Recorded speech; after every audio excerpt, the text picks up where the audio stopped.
Aleluia, Jesus. Glória a Deus.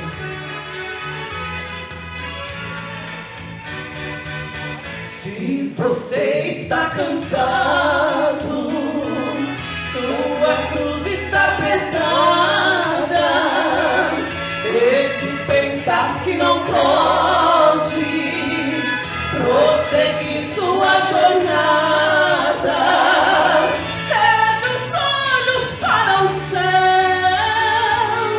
e contempla o meu Jesus. Ele morreu numa cruz, ressurgiu com vida e luz. Ele pode te ajudar. Jesus passa por aqui com a bênção em suas mãos. Se quiseres receber, abra o seu coração e a bênção vai chegar. O céu está se abrindo e o poder já vem caindo. É a glória do Senhor em Deus se manifestando e a vitória vem te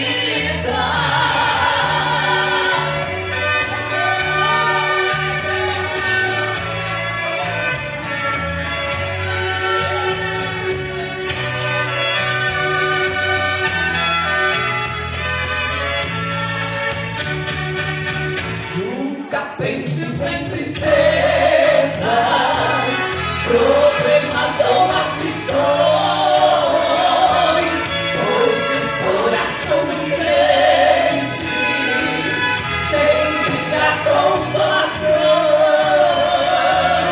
Se caíres em fraquezas, você pode ter certeza que o Senhor é poderoso, Ele é vitorioso, Ele pode te ajudar. Jesus passa por aqui com uma bênção em suas mãos. Se quiseres receber, abra o teu coração e a bênção vai chegar. O céu está se abrindo e o poder já vem caindo. É a glória do Senhor em Deus se manifestando e a vitória vem te dar. Jesus passa por aqui com a bênção em suas mãos. Se quiseres receber, abra o teu coração e a bênção vai chegar. O céu está se abrindo e o poder já vem caindo. É a glória do Senhor em Deus se manifestando e a vitória vem te dar. Vem te dar. Amém, Jesus.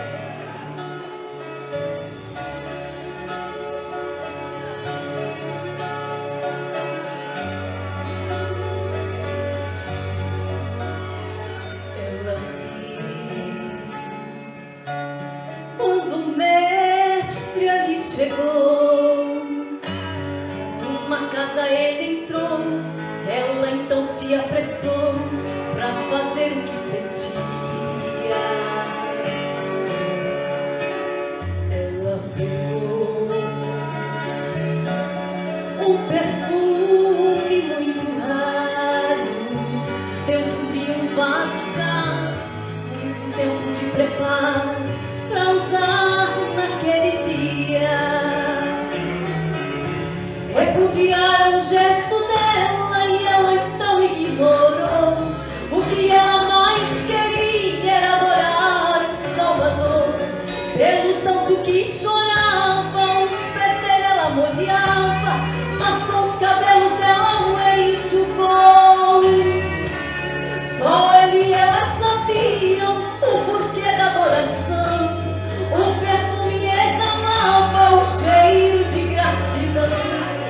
Ele já tinha visto ela e havia perdoado ela e dado a ela salvação. Servir a Ele não tem preço, adorar a Ele não tem preço, viver ao lado dEle não tem preço. Por isso eu agradeço a Ele a minha salvação. Servir a Ele não tem preço, adorar a Ele não tem preço, viver ao lado dEle não tem preço. Por isso eu agradeço a Ele a minha salvação.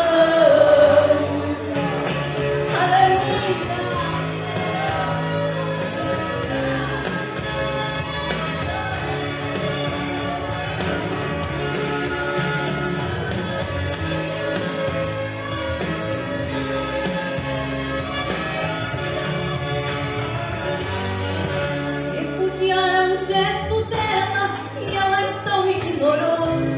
O que ela mais queria era adorar o Salvador. Pelo tanto que chorava, os pés dela ela molhava, mas com os cabelos ela não enxugou. Só ele e ela sabiam o porquê da adoração. O perfume exalava o cheiro de gratidão. Ele já tinha visto ela e havia perdoado ela e dado a ela salvação. Servir a Ele não tem preço, adorar a Ele não tem preço, viver ao lado dEle não tem preço. Por isso eu agradeço a Ele a minha salvação. Servir a Ele não tem preço, adorar a Ele não tem preço, viver ao lado dEle não tem preço. Por isso eu agradeço a Ele a minha salvação.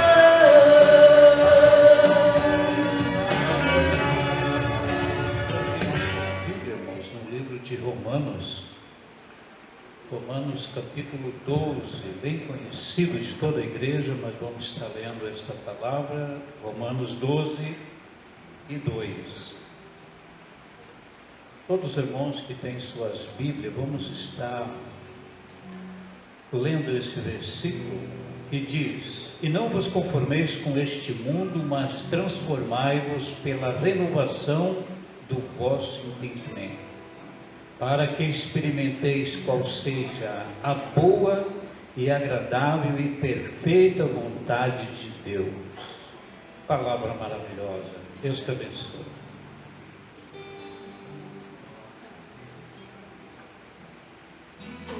Vamos ouvir o nosso coral. A trombeta na orelha, se ele vem, busca seu povo, e leva seu povo para o céu de luz. E quem vem para essa cidade celeste de luz, tem que se entregar para o Mestre Jesus, viver o nome no livro da vida. Pois só Jesus tem o poder de te levar pro céu, nos prometeu porque Ele é fiel, pois deste mundo já não tem saída. Oh, aleluia, o Senhor é maravilhoso. Aleluia, por isso que é bom servir o Senhor. Aleluia, glória a Deus. Glória a Jesus.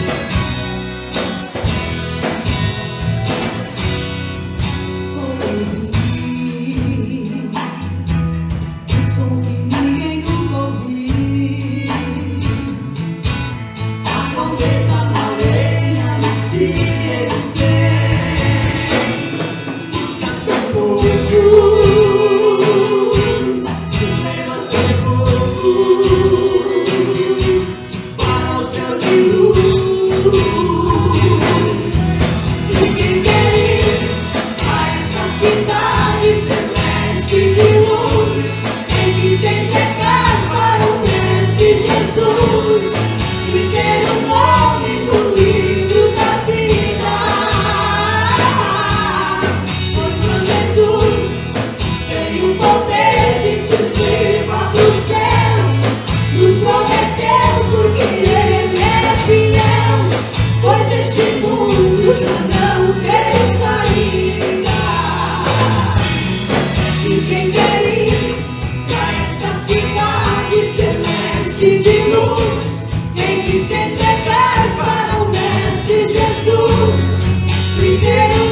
meus irmãos, a família cristã tem se tornado alvo, tem se tornado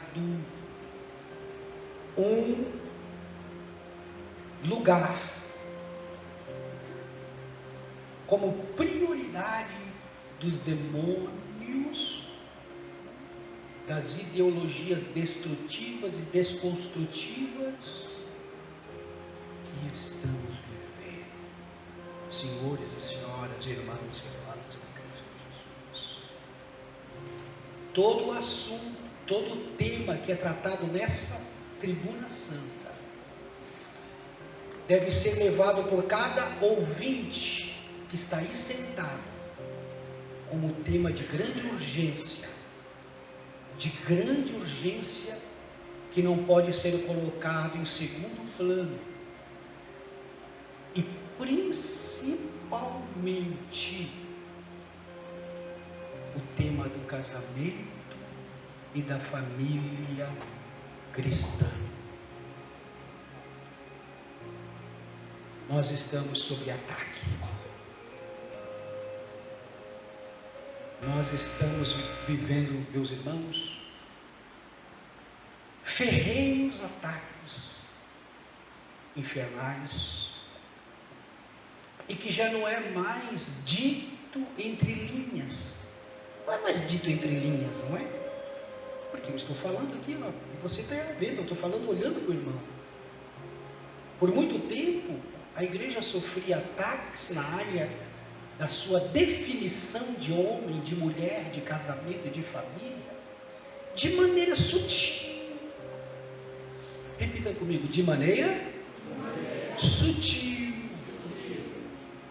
Era um artista aqui que ousava fazer uma chacota com o casamento cristão, com a masculinidade cristã, com a feminilidade cristã. Fazia assim sutil, porque a sociedade era amplamente cristã bíblica. Essa pessoa, de imediato, já sofria um cancelamento. Mas hoje, o jogo virou.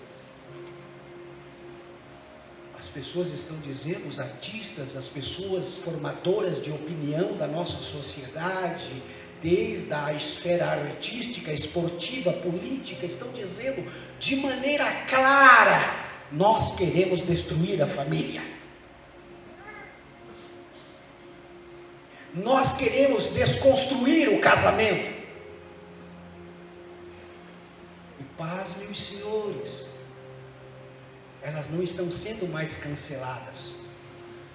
Seus blogs, seus sites, seus canais de YouTube recebem mais milhares de engajamentos e curtidas nas suas falas. Paz, meus senhores, nós não estamos vivendo mais no Brasil anticristão. Que bom se fosse assim, viver no Brasil anticristão como nós vivemos em décadas passadas. Porque no Brasil anticristão, a igreja era perseguida com pedras, com chicotadas. A igreja era atacada de outras maneiras, e a igreja se defendia, e diga glória a Deus, e crescia. É muito bom estar numa sociedade anticristã, porque ainda se busca pela verdade. Numa sociedade anticristã, os homens agnósticos, racionalistas, eles ainda procuram pela verdade. Eles ainda querem desafiar a nossa fé como se ela não tivesse sentido. Ela não faz, como que ela não faz mais sentido para o nosso tempo. Então, é bom viver numa sociedade que é anticristã, porque eles ainda estão buscando nos questionar para ver se nós temos razão da nossa fé. E é tão bom quando você pega um agnóstico, um ateu, que questiona os valores da nossa fé, e nós temos a intelectualidade de Cristo, a mentalidade de Cristo, a boa e eterna, imutável, infalível, incontestável verdade de Deus, e você mostra para essa pessoa, ela se dá por convencida, e aceita Jesus, e a sua mente é transformada. Mas nós não estamos mais numa sociedade anticristã. As últimas eleições deram prova que vivemos numa sociedade, repita comigo, pós-cristã. Porque uma sociedade pós-cristã é aquela que se diz cristã, não é aquela que ataca a fé cristã, não. A sociedade pós-cristã é a apóstata, é aquela que diz: nós somos cristãos, mas quando votam, mas quando falam, mas quando se comportam como pagãos. Essa é a pior sociedade que tem. Quando você fala da masculinidade cristã, você vê essa sociedade pós-cristã apresentando outra forma de masculinidade, outra forma de feminilidade. E o que dizer do casamento e da família nessa sociedade pós-cristã? O feminismo, a inversão de valores e papéis estão sendo praticados por uma sociedade que se diz 90% cristã, mas é um cristianismo sem Bíblia. Uma sociedade pós-cristã pratica um cristianismo sem Bíblia. O problema hoje não é você ser cristão, o problema hoje é você ser um cristão bíblico. Você pode ser um budista, você pode ser um islâmico, você pode ser qualquer coisa, e pode ser até um cristão. Você só não pode ser um cristão mais forte, um cristão bíblico.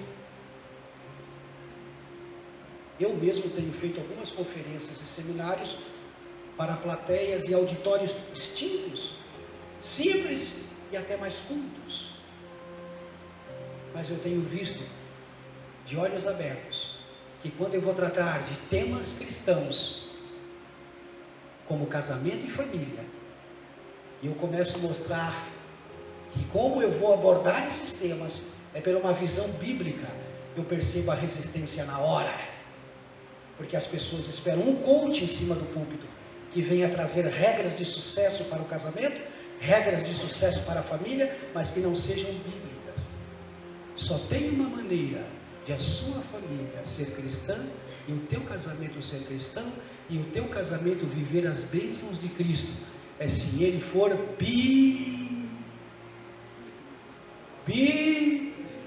diga para a pessoa ao seu lado: vocês vai crer na Bíblia?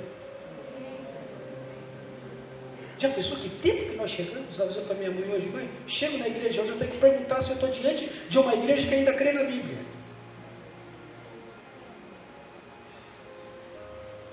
Portanto, eu quero falar para os irmãos sobre os princípios imutáveis diante de uma sociedade, como diz o nosso radialista clássico, Edson Bruno, com a sua voz bonita. Ele diz: eu quero dar uma notícia que jamais mudará diante de um mundo mutável. A única segurança que nós temos de que eu ensinei para o meu filho hoje, eu posso ensinar amanhã, porque a educação que os nossos filhos recebem hoje, a educação secular, a não ser uma educação técnica, profissional, mas uma educação moral que se recebe nas escolas, é dito que hoje eles têm que crer nisso, amanhã pode ser que não seja mais verdade. A única garantia que a tua geração vai levar os teus valores adiante e não vão mudar é se eles forem baseados na inerrante, infalível, imutável, viva, penetrante, eterna palavra de Yahvé.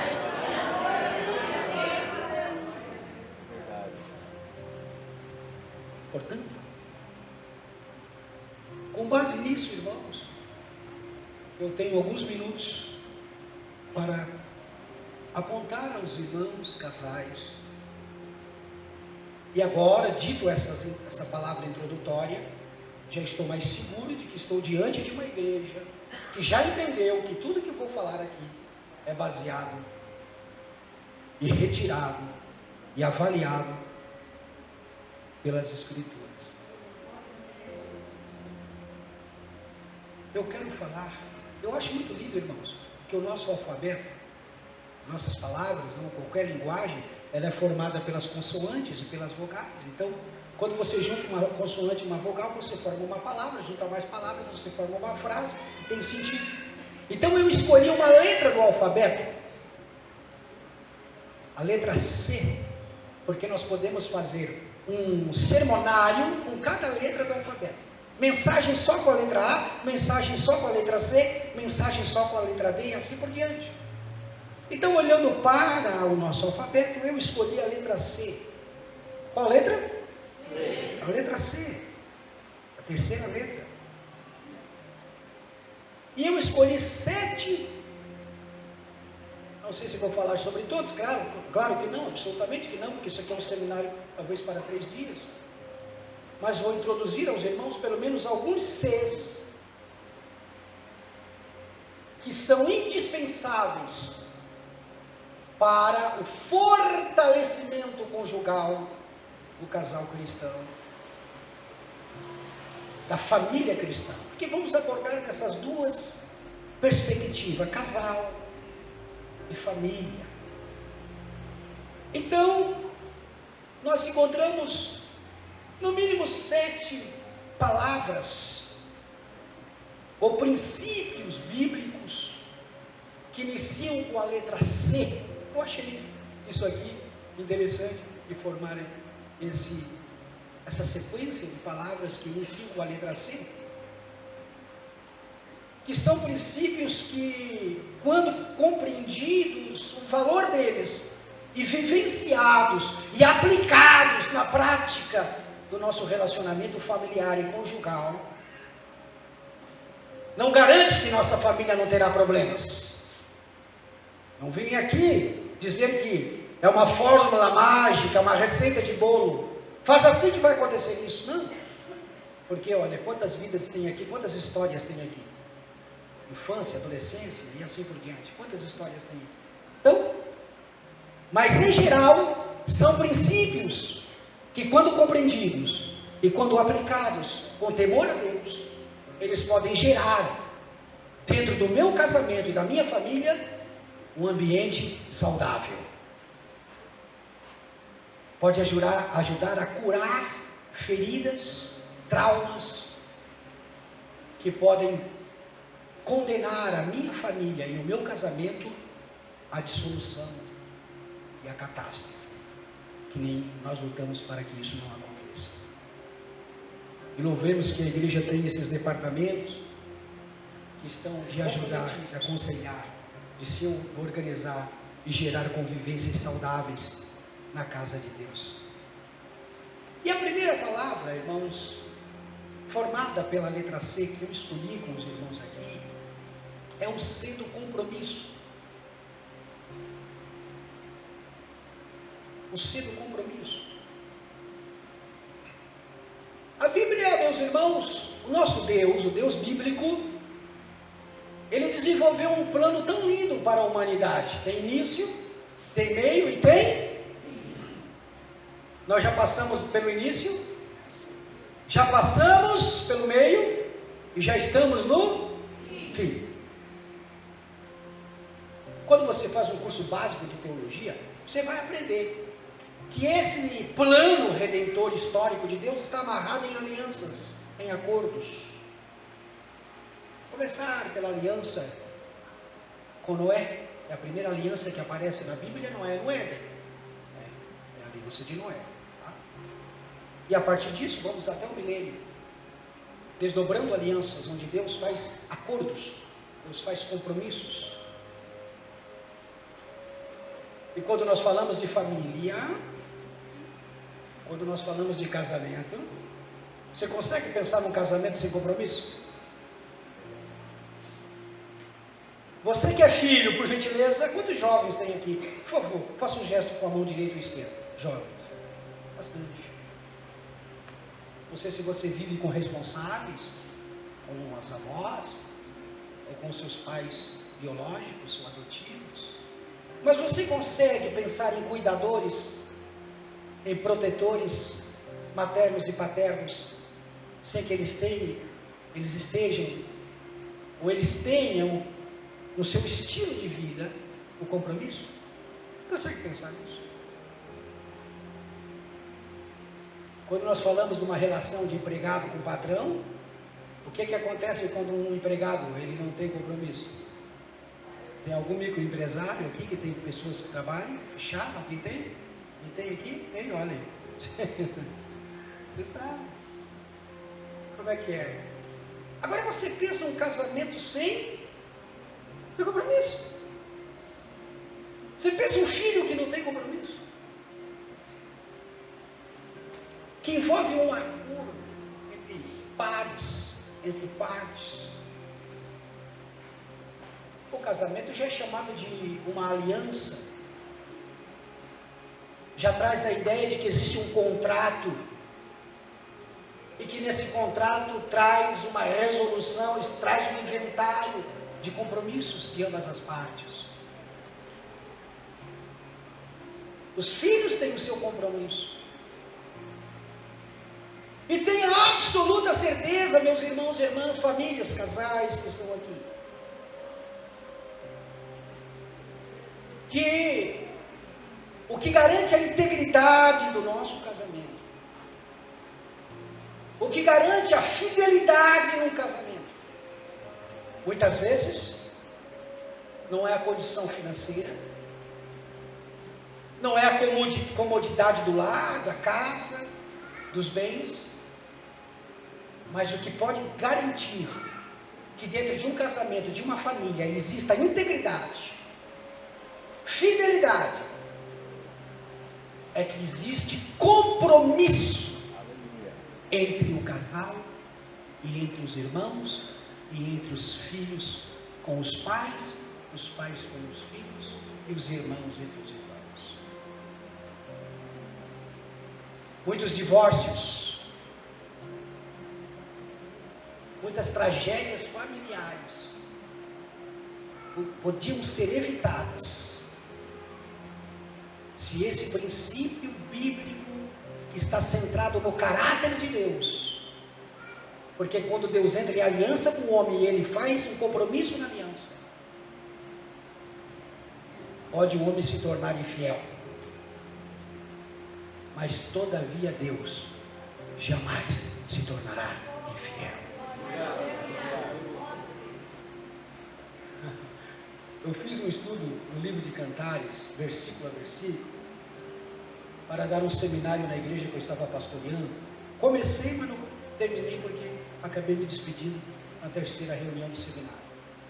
E eu li todo o livro 2 ou 3 vezes e nunca tinha percebido um detalhe importante nesse romance que tem 3 aplicações importantes: literal, alegórica e espiritual.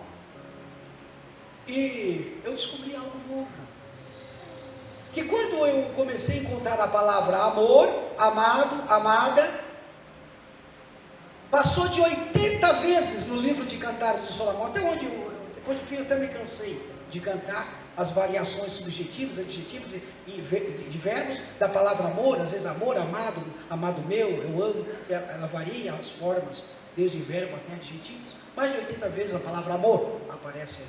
Eu descobri uma coisa que eu anotei na hora, foi uma iluminação de Deus, porque eu já li, estudei, já vi pregação, estudo, e nunca me veio isso. Eu anotei, porque eu disse: isso aqui é autoral, eu vou botar aqui. Porque, irmãos, me chamou a atenção de que o amor do amado, diga comigo, o amor do amado, do capítulo 1 ao capítulo 8, nunca diminui, só aumenta. Diga glória a Jesus. Eu escrevendo de madrugada, o Espírito Santo falou: percebe isso aí. Depois o Espírito Santo fez eu voltar para o capítulo 1, comecei a ler de novo. No capítulo 1 eu encontrei um dado importante. Porque nos primeiros versículos a amada começa dizendo: beije-me com os beijos da sua boca. Mas chega no versículo 5, o amor dela já tinha diminuído. E do capítulo 1 ao capítulo 3, o amor da amada sempre entra em crise. Sempre entra em crise. Queridos, às vezes, na vida conjugal, na vida familiar, nós podemos ter momentos em que dormimos dizendo eu te amo e acordamos, às vezes, achando que odiamos. Mas entenda uma coisa: o amor de Deus nunca diminui por você, só aumenta.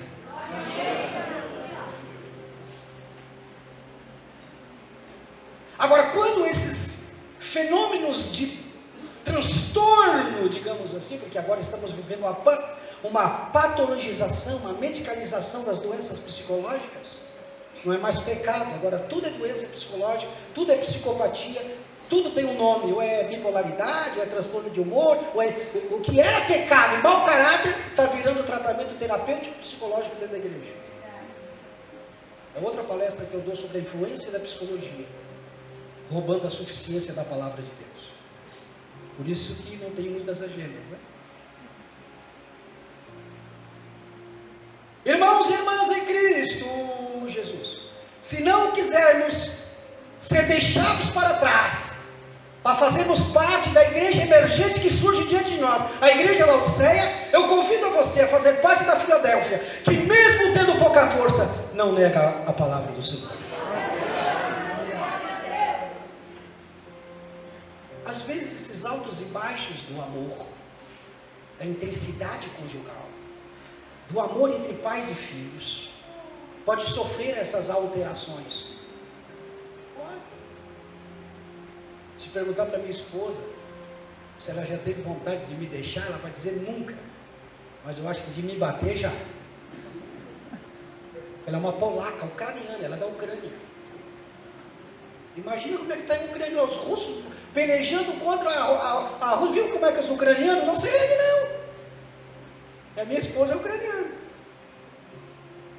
Eu digo para ela, agora está provado, eu não preciso nem dizer para os irmãos como é que tu é, só olhar para a Ucrânia lá. Os ucranianos enfrentando uma potência militar maior do mundo, que vai liderar a guerra de Gog. Bom, deixa para lá isso aqui. Irmãos, observe.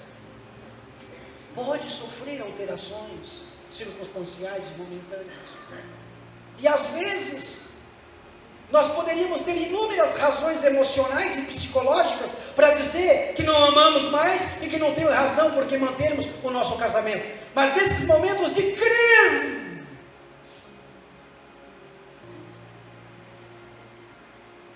nesses momentos de uma falsa impressão de que não amo mais o meu pai, de que não amo mais a minha mãe, de que não amo mais o meu esposo, momentâneo e circunstancial, é a hora de eu pensar assim: se não dá para chamar pelas emoções, eu vou chamar pela razão, e eu tenho um compromisso.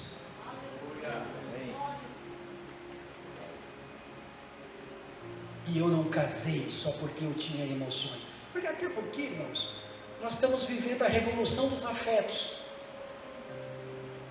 Hoje o que define a identidade de uma pessoa não é mais a razão que me diz como eu sou fisiologicamente formado, biologicamente formado, e psicologicamente formado, e espiritualmente formado. Não, é o que eu sinto.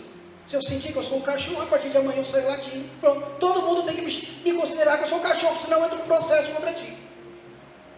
Se eu me considerar que eu sou um cavalo chucro, eu boto um negócio no meu... E aí, se você não chamar eu de cavalo, eu entro no processo contra ti. Porque o que está definindo os homens hoje é os afetos. O teu casamento não é só emoções.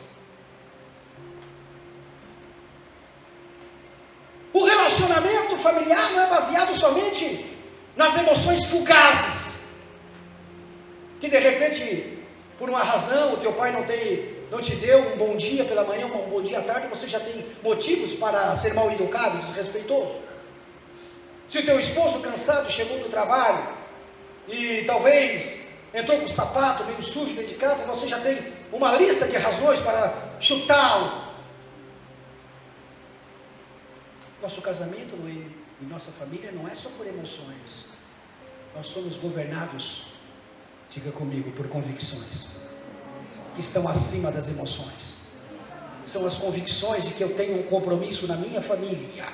São as convicções que eu tenho um compromisso com meu pai e a minha mãe, de honrar o seu nome, a sua história e a sua reputação, é que eu não deixo me levar por momentos ímpetos de ira e de raiva. Por isso que a Bíblia já diz, não deixa o sol sobre a sua ira.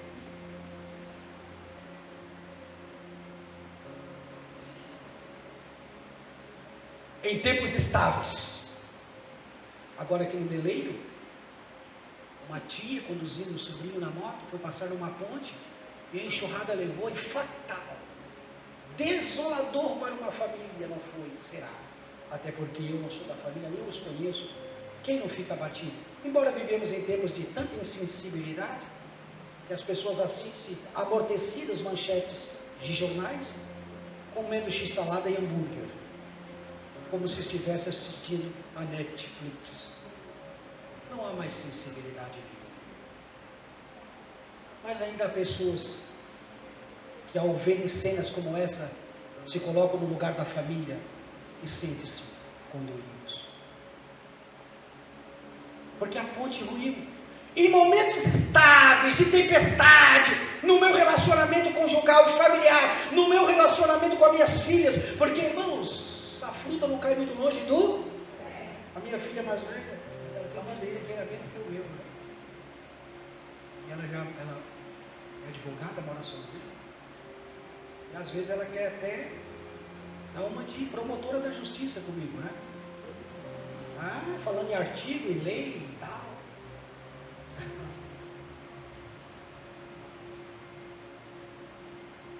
Mas é nesses momentos que eu digo a ela, minha filha, nós não somos cidadãos governados pela Constituição brasileira. Não foi assim que eu te eduquei, nem tu nem a tua irmã, nem meus enteados, porque subiu, perdi um filho aos 12 anos.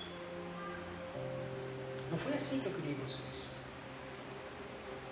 Eu criei vocês mostrando que a saúde da nossa casa, a saúde da nossa família, as regras que governam a minha casa, não são fabricadas dentro de uma academia, não são fabricadas dentro de uma prefeitura, não são fabricadas no Senado, não são fabricadas no STF. As regras que governam a minha vida e a minha casa e o meu casamento foram fabricadas,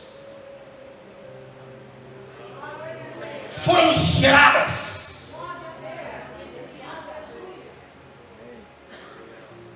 no Supremo Tribunal Celestial. Vou dar 5 minutos depois, ela liga, pai, me perdoa. Eu te amo. E prosseguimos. E prosseguimos. Porque existe compromisso. Agora, irmãos, compromisso não pode virar um peso, uma obrigação. Deve ser fruto da tua consciência bíblica cristã. Deve ser fruto da sua consciência de que o cristão, ele é regrado por compromissos com Deus, compromisso com a palavra e compromisso com sua família. Nós não seguimos o curso das filosofias populares, das músicas populares badaladas como a de Zeca Pagodinho. Deixa a vida me levar, vida leva eu. Se alguém criticar o pastor, tem um monte também, né? Essas canções são massificadas no consciente coletivo, de maneira que as pessoas dizem, a vida não tem compromisso. As músicas populares têm um potencial de disseminar estilos de vida que eu alcanço aqui 100 pessoas, 200. A Netflix alcança bilhões de pessoas, enquanto eu estou alcançando esse. Isso não deve na mesma proporção, nos entristecer. Sabe por quê? Porque você é o público mais seletivo. Foi Deus que te colocou aqui.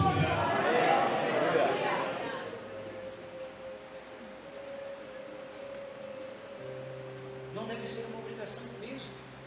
É fruto daquele que vive o estilo de vida bíblico, ortodoxo, apostólico, que não negocia, que não faz concessão com o politicamente correto que se impõe na sociedade, que não tem medo do cancelamento.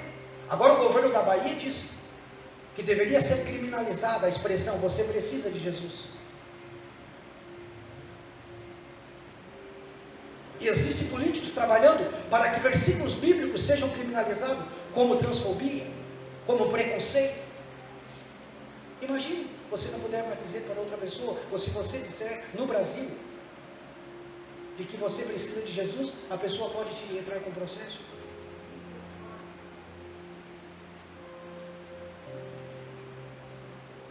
Porque nós vivemos numa sociedade que não tem mais compromisso com a verdade. Quando o compromisso está ausente, a anarquia toma conta. Quando o compromisso no casamento não está, a anarquia toma conta. Quando o compromisso familiar não está, a anarquia toma conta da família. O filho acha-se no direito que não precisa. Eu criei dois, o meu mais novo partiu, mas eu fiquei com o mais velho. Eu tenho 4 meninas, a mais nova tem 17, o rapaz está com 24, casou. Ele ficou comigo, morando ali dos 13 até os 20, 19 anos. Aí, e ele, quando deu 18 anos, ele quis colocar-se. Chegar 11 horas, e eu comigo assim. Se está morando na minha casa, as regras são de Deus, amém? Hoje há muitos pais frouxos, que os filhos não prestam conta de nada. Ele fica refém da bagunça, da anarquia, da rebeldia dos seus filhos, como um covarde. Em nome de uma falsa bondade, não, é covardia. Você está com medo de colocar o seu filho no lugar certo, a sua filha. Porque aonde não está o selo do compromisso, a tua casa vira uma bagunça. E quem está governando lá é o pai da anarquia, chama-se diabo. Ele não teve compromisso com Deus. Ele não tem compromisso nem com seus demônios, nem com seus seguidores. Muito mais com a tua família.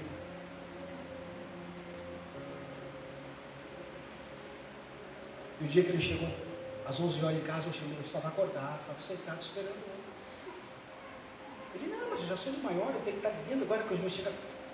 Pegue as tuas coisas. Se você acha que as regras de Deus são ruins, siga do mundo, siga do diabo. Porque aqui ainda tem um homem de Deus dentro dessa casa.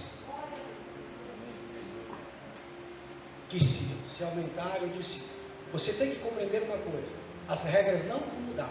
Tem 2 estatutos no meu regimento aqui. Aqui quem manda é Deus. Segundo a regra do estatuto, em caso de dúvida, aplique-se primeiro.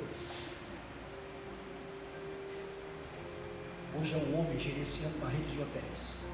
E me agradece, porque Deus tem compromisso, e Deus ama homens e mulheres que governam a sua casa com compromisso.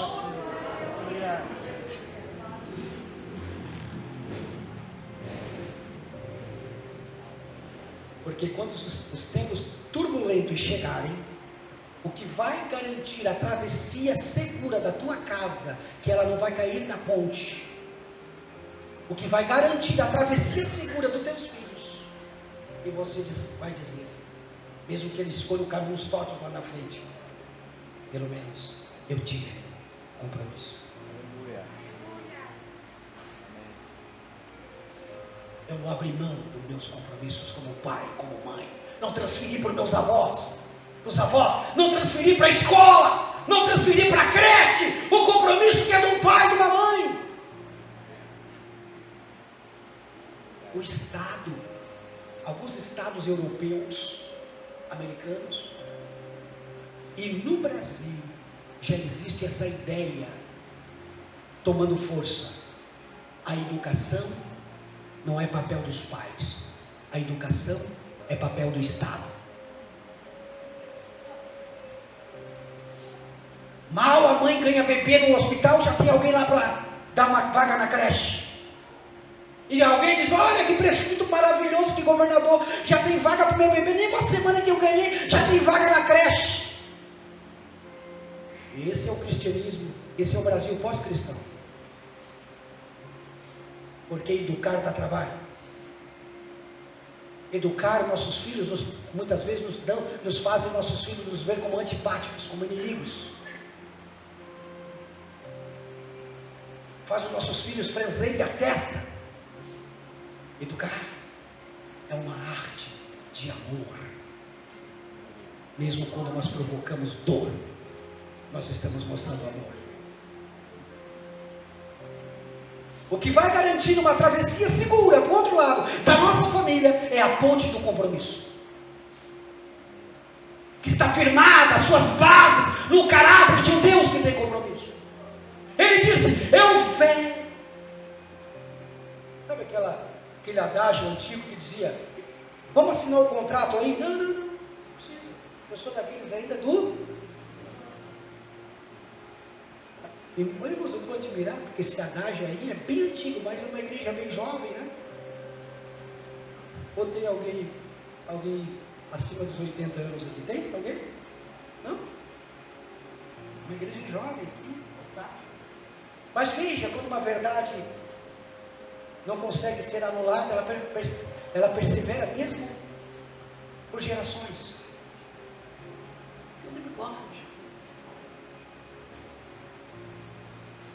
Agora, a nossa família, os nossos filhos só terão uma travessia segura nessa tempestade de ideologias e filosofias.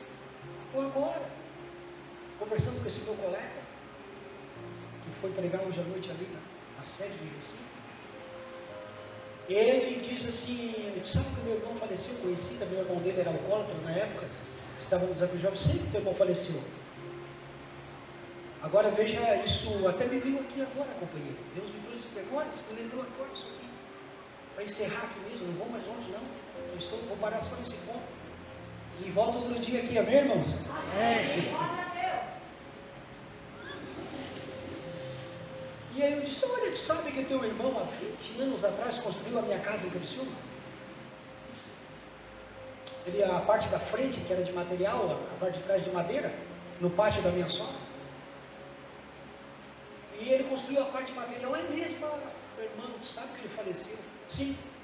E ele, conhecia o Desafio Jovem, ele estava servindo a Deus e tudo mais. Ele disse, mas ele tinha largado Deus, tinha largado tudo, já tinha os filhos, adolescentes, mas ele começou a beber de novo, dizer que não era pecado, dizer aquilo, começou a relaxar com o menino dele com Deus, e criticar a igreja, ele já era presbítero, começou a criticar, aqueles presbíteros que vão ficando cascudos, só criticam, entrou para dentro de casa e começou a criticar, falar mal, chegava falando mal do pastor, perdeu o compromisso com a ética, com a moral, com a saúde familiar, espiritual da família.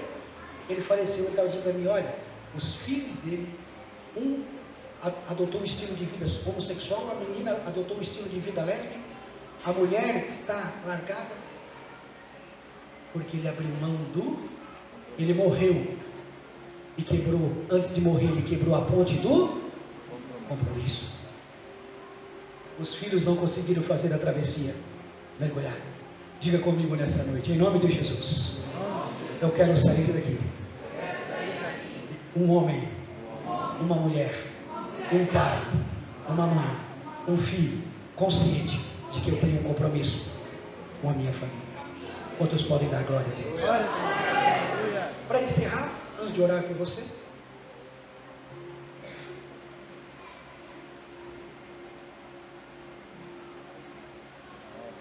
o compromisso com a sua família, o bem-estar espiritual, moral, ético, com o bom nome da tua família.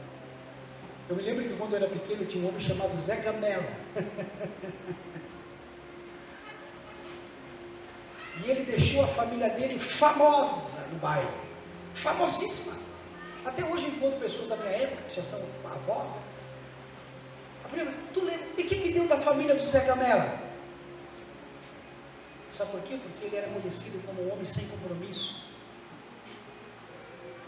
O Zé Gamela era um homem conhecido sem compromisso com nada, com a família. Abandonava o amor pelos filhos. Que Deus nos livre de ficar conhecido no bairro como cristão e alguém dizer, aquele lá não tinha compromisso nem com a esposa, nem com os filhos, era um vadio, não trabalhava, deixava a família passar fome. Era um preguiçoso, vivia nas costas do sogro, da sogra. Aquela não tinha compromisso com os filhos, vivia parolando entre as casas, fofocando de um e de outro. Aquele não tinha compromisso com a família, com os pais. Aquele não tinha compromisso com nada. Aquele não... Que Deus nos livre. Que nós possamos ser conhecidos como uma família que no nosso bairro, no nosso lugar, tem um compromisso com Deus.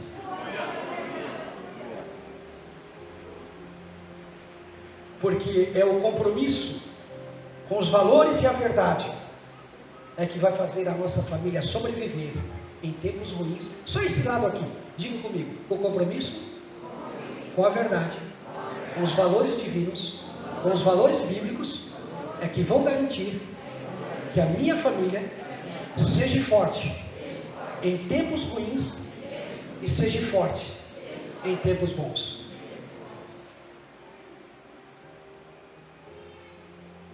De pé, meus irmãos. Quero voltar aqui, né? Se eu passar das 9, o vice-presidente aqui já me manda se converter.